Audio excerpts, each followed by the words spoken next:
Okay, folks, it's your buddy Mike Messier, pro wrestling fans. SummerSlam 2022, the first ever SummerSlam in July, and the first SummerSlam ever without, at least on the books, Vince McMahon Jr.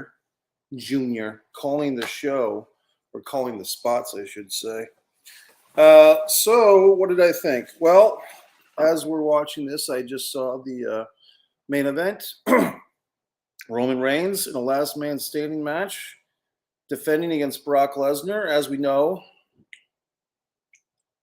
Roman's schedule of appearances have decreased greatly recently. I personally thought they might give the belt back to Brock if Roman wants to go on to do movies and so forth. But I was wrong. Roman Reigns retains the title with some help from his cousins, the Usos, and so forth. And really a pretty damn fun match to watch. Very interesting, high impact match. If you saw it, you know what I'm talking about. They had the tractor that Brock came out with. That was unique. I mean, kind of like shades of Stone Cold Steve Austin back in the day with the beer truck and Kurt Angle with the milk truck. But in this one, the truck was actually used as a weapon and also used to disrupt the ring. And I remember at the beginning of this show, during the Becky Lynch Bianca Belair match, when they were on the outside of the floor fighting. Hold on.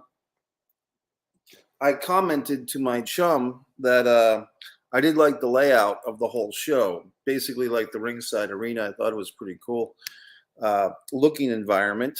And I guess that came into play because they had so much room around the ring that it was safe enough. And I guess Brock is experienced enough with tractors and so forth that they felt comfortable that he could pull off, smashing the ring, upending the ring. Very cool visual effect of the ring kind of diagonally up in the air. So a very unique way to do the match. Of course, Michael Cole, the puppet, we heard him saying that this might have been the greatest ever last man standing match, possibly. I would put the Jericho Triple H last man standing match, I believe from either 99 or 2000. I put that up there as well. What else? It was good. It was a good match. As far as the whole show goes, once again, we have to take into account we're not paying $24.95 or $29.95 or $34.95 for these things. If you're paying $5 a month for the Peacock Network, or if it comes included with your cable deal, you might be watching this stuff for free, more or less. And in that case, it's well worth the entertainment. It was an entertaining show. The women's match, let's go back to that. It opened the show. Bianca Belair and Becky Lynch, sort of in a rematch from 11 months ago at SummerSlam 2021 when Becky made her unexpected return. In this one, they did have the full time to do a full match. Bianca wins. My feelings, folks, and some might disagree with this. I think Bianca Belair is a fantastic wrestler in the ring. I just have a lot of issues personally as a fan of her kind of skipping to the ring and kind of always smiling and just always seeming like kind of like a childlike character. And I just don't think that that's the maximum use that she could be doing. I think she could be just being a little more serious. But that's the WWE for you. That's how they treat their fans and how they treat their wrestlers. And now that Junior is gone, maybe we'll see a change. Maybe we won't. If you're out there, if you tell me if the audio is working, I hope the audio is working here for this, folks. Unless I'm just talking into the atmosphere and nobody can hear what I'm saying. What else? The tag team thing, a little bit of an anticlimactic. Usos and the Street Profits. Jeff Jarrett kind of getting established early. I'm trying to remember, I believe the Usos won with a double super kick. Let's see, what else? Lashley defeating Theory. Theory, of course, tried to cash in his Money in the Bank briefcase, but Brock kind of cut him off at the pass. So officially, Austin Theory is still your Money in the Bank holder with no disruption. You know, the Lashley thing, interesting that they're trying to push Lashley as a babyface now. I don't recall Lashley ever having a babyface turn per se. The WWE has been pretty bad about that for at least 5 years, maybe more, of just people kind of going back and forth between babyface and heel with no reason. You know what I mean? So, but yeah, I mean, Lashley could be a guy you put against Roman at some point, but I guess now we get ready for this Drew McIntyre match against Drew McIntyre versus Roman Reigns for the title at the Clash of the Castle, mate. What else? You had Kane make a nice appearance. A friend of mine's a big Kane fan, so he came out and said hello. What else did we see? The Rousey Liv Morgan thing, I actually thought was pretty clever. I'll give them credit for that pin. Ronda Rousey trying to do the armbar. Let me know if you can hear me, guys. If you can make a comment, hopefully I'll see your comment. I just want to know if my audio is working. Is my audio working? Can you hear me? Just leave a comment just to let me know you can hear me, for crying out loud. I hope I'm just not talking like an ass for no reason. All very exciting stuff, folks. Look, it's SummerSlam. It's nice to see it. I've always had an issue, to be honest, with SummerSlam being so late in August. Like, you would have SummerSlam and then you have to go to school the next day or whatever the fuck. So I'm glad that they kind of bumped SummerSlam up to July. Probably because of this Castle thing that's coming sooner or later, 6 weeks from now. But I thought this was a good show. I think it's a memorable SummerSlam, definitely, whenever you have these, outdoor venues, these big crowds. That's kind of a cool visual to see all those people in the audience. So I thought that was good. I'm really not a Michael Cole fan, but I mean, the commentary was pretty good as far as pushing the stories and so forth. Pat McAfee match was interesting. McAfee, okay, here's the thing. They had two of these same type of matches, basically celebrity chumping a heel. First, Logan Paul in the second match of the show defeats The Miz. Even the interference of good old Tommaso Ciampa couldn't help. I mean, I wonder if Tommaso's kind of being wasted. He had a lot of NXT love from the NXT fan base, and now he's just a flunky to The Miz. We've seen other guys be flunkies to The Miz, like Morrison and so forth, and it never really helps their careers. So I just kind of wish that Tommaso Ciampa had something going on better. Maybe he'll feud with The Miz now. They'll turn on each other. I mean, you can see that happening. But Logan Paul looked pretty good. As far as I know, this was his first ever full, at least televised singles match. He did do the tag team match at WrestleMania. There was a couple of little rough spots for Logan Paul in this thing, but his facial expressions when he was selling were pretty good. And overall, I mean, he definitely, to me, looks like a wrestler. He looks like a 1980s wrestler that would fit right in with, Hollywood John Tatum or Sting or Eddie Gilbert. Kind of looks like Eddie Gilbert a little bit with that 5 o'clock shadow and the blonde hair. So I thought he was pretty good. I thought Logan, if he sticks with the WWE, if he wants to, I think he could really make an impact, and maybe that's his calling. I do think, though, he'd be better off as a heel. I think from what I've heard through the Alvarezes of the world, he wants to be a babyface. But to me, I can't tell you. I don't think that's really working. I mean, there was a lot of things in that match. The Logan Paul Miz match were actually pretty good, and the fans were not really reacting to it. So I don't think the fans have really accepted or want to accept Logan Paul as a babyface. I think he might want to wise up and just embrace his inner heel and have it be an exterior heel. What am I forgetting, fine folks? Was there an Intercontinental title match on this show? Is there even an Intercontinental champion? I'm trying to remember who it is, to be honest with you. The Mysterios against Judgment Day. I was just commenting to my friend during that match that I just don't think that I just don't think that Finn Balor does much for me as a wrestling fan, to be quite honest with you. I mean, he's been around for a while. The whole demon thing, it never really worked in the WWE. I'm sure that as Prince Devitt worked in New Japan, 10, 12 years ago, it's not really working here in WWE. Ever since he had that one night run of the Universal title, but was injured in the match, the Universal Championship, I should say, it seems like Junior McMahon lost confidence in him. And now, maybe with Triple H, Finn, once he shakes off this Judgment Day crap, maybe he'll have better luck. To me, he doesn't work for me, Finn Balor. I don't know what to tell you if you're a big Finn Balor fan. Sorry. Damian Priest doesn't do much for me either. So you can put all the shitty wrestlers in one fucking faction, I guess. You throw Rhea Ripley in.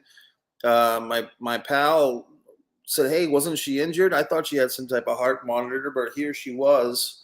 I don't know. I mean, the whole thing with Dominic is quite interesting. I mean, Dominic kind of got a free pass. He never had to wrestle in NXT. But it was a decent enough match. I mean, and then the whole thing with fucking Edge coming out with the fire, and now it's like, oh, Edge is a good guy again, So it's, I mean, just the ways that they turn these people heel and babyface back and forth with no real motivation or anything. Speaking of motivation, I don't know if my buddy Mark is out there watching, but I took some issue because I made a video yesterday about this Will Smith apology video, and Mark was very upset, telling me that I'm the mark for thinking that it's real, that the whole slap thing was a real thing between Chris Rock and Will Smith, and it wasn't premeditated. And as evidence for him saying this, he's cross-referencing me to some guy on Facebook that's posted this thing, one of these Darman videos, like, blah, blah, blah, blah, blah, blah, and you'll never guess what happened next.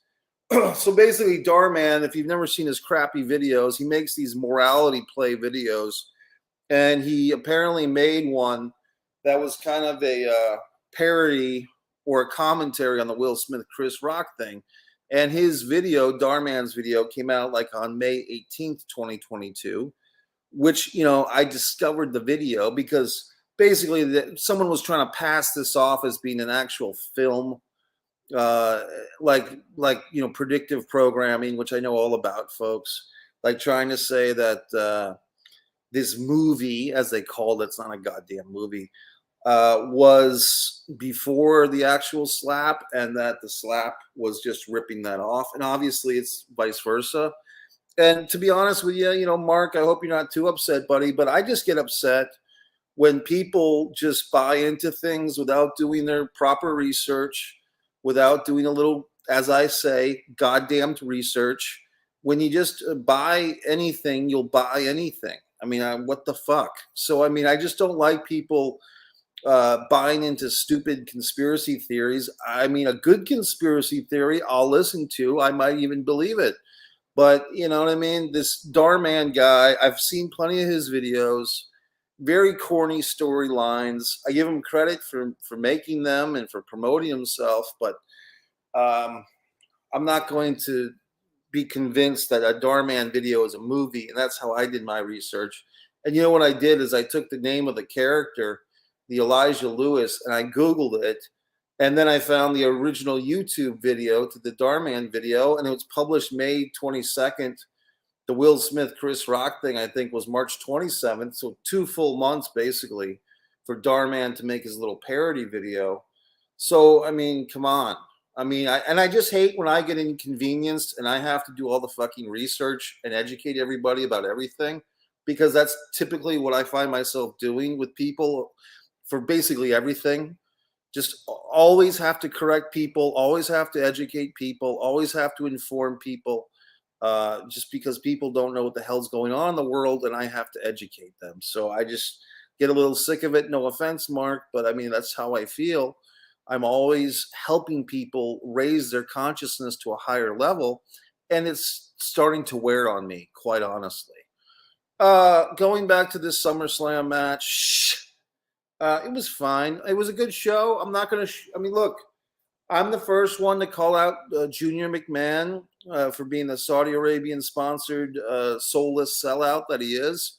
And yes, the WWE is going to have to continue, at least for the next several years, with this agreement to do these Saudi Arabian shows. And there's a lot of discrepancies and a lot of things in the WWE. I mean, they're showing clips of the Ultimate Warrior right now. Obviously, he was a guy that they screwed over for years, try to bury him with their god-awful DVD. So, I mean, I have my issues with the WWE, and rightfully so. But when they do put on a good show, I will be the first to say that was a good show. I will be the first to say that might be B plus SummerSlam, like probably a top 5 SummerSlam. I mean, I'm trying to think of all the great SummerSlams. 91 comes to mind because of the perfect Bret Hart match, and even the 5-man match, the Warrior and Hogan match. What other great SummerSlams? I think SummerSlam 98 was pretty good until the main event because Austin got a concussion in that against The Undertaker. But overall, SummerSlam 97, very good. You had the Bret Hart Shawn thing. You had God, what else? You had the Owen pile driving Austin thing. You had a pretty good Shamrock British Bulldog match in SummerSlam 97. So overall, folks, I mean, I'm trying to think. I think this was a really good SummerSlam. You know, I'm trying to think of other SummerSlams I can compare it to. But I'm just going to be honest and say I think this was a good SummerSlam. 92, obviously, is probably the gold standout. Mostly because of Davey Boy versus Bret, but also because of Savage and Warrior had a good match. People don't like to give credit to Ultimate Warrior for having good matches, but he had good matches. And they always like to say, oh, the other guy carried him. Okay, asshole. You go in the ring with Macho Man, Randy Savage and have a good match. You know, I couldn't do it. You couldn't do it. Just people are idiots is what it comes down to. So anyway, folks, I'm going to wrap this up. No one's had any comments. No one's had any goddamn questions. I tried to have questions and comments here, but nobody cares to speak up or tap up, as it were. I mean, if you're watching on one of my social media networks, you can go right to the YouTube video. You can share this video. You can pontificate it, watch it in slow motion, do whatever you want. I'm just sitting here enjoying myself. I've got other things to do now. I've been watching some interesting stuff on Netflix that I'll get back to. Some of you might know I've got more books out. I'll be reading my own books and just marveling at my own great writing, which is something I like to do. All my books are on Amazon. You can buy them instead of just looking at me hold the goddamn books. You can actually order them and read. That might be helpful. But that's it. So anyway, folks, subscribe to Mike Messier YouTube channel. This has been your SummerSlam 2020 report. If you had a comment, you could comment. If you don't have to. So that's it. Good night. Tomorrow, of course, for pro wrestling fans, we've got the Ric Flair last match. I've actually been looking forward to this. It's going to be a back-to-back wrestling fucking weekend, but I think it's going to be a good show. The Briscoes versus the Von Erichs is a very interesting, intriguing match on paper. A lot of multiple man tag matches. I don't know if there's some women's matches. There's an Impact women's title match. This Deonna Purrazzo, whatever her name is. I'm looking forward to it.